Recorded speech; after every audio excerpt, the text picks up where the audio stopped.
Good morning. It's a overcast, gray-looking day. Windy out there, too. You know what? We need a faith that sustains us. I'll talk about that in just a second.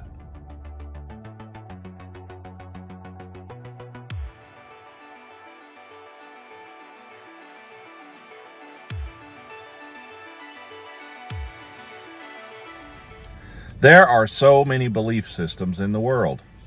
So how on earth do I, Tom Jeffers, arrogantly know that Christianity is the right one? That's a reasonable question. How do I know that I am following the correct belief system?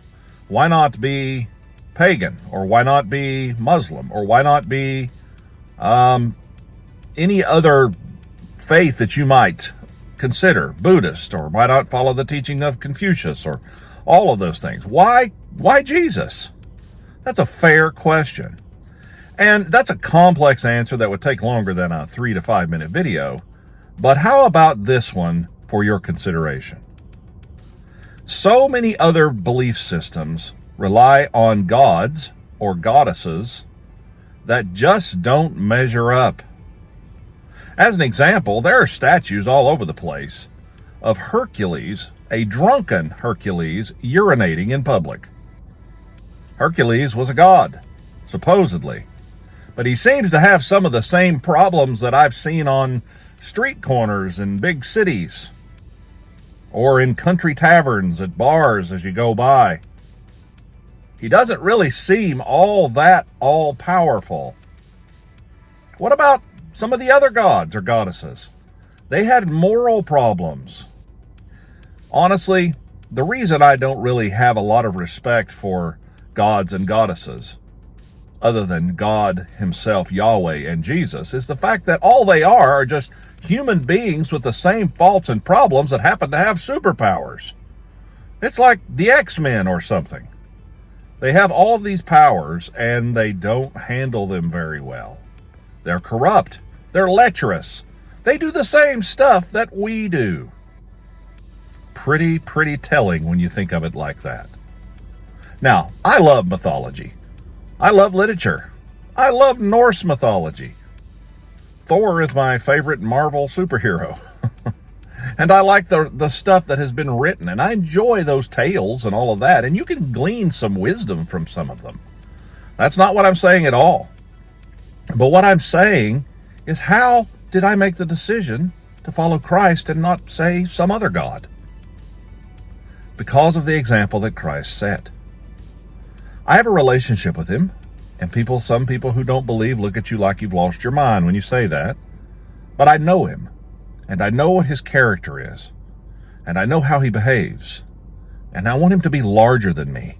I don't want him to have the same problems that I might have. I don't want him to have to fight lust or drunkenness or be dishonest or the things that all of us human beings have to wrestle with.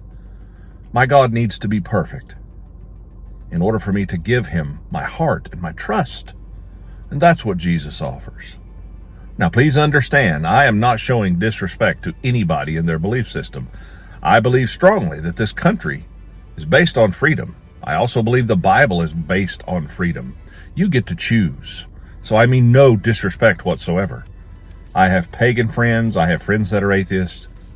But it also behooves me to question some of the things that they believe, because I can't work that out in my head, that anyone would follow gods with the same faults that we have. That worldview just doesn't hold up. Rome once built great arched bridges that for millennia people drove over. They held them up. They were sustaining.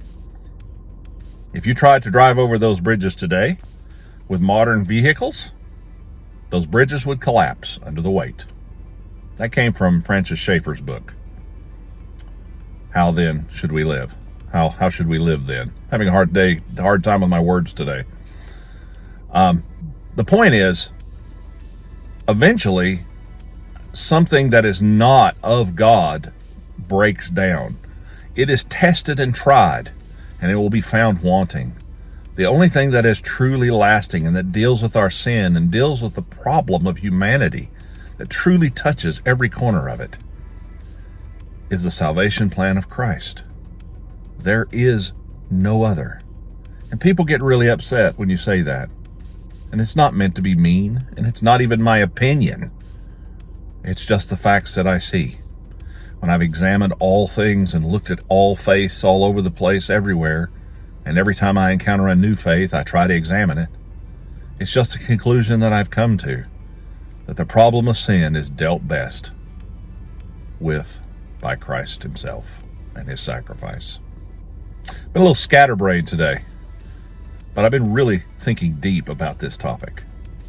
I hope that you think deeply about it too. Have a good day. Be kind to each other.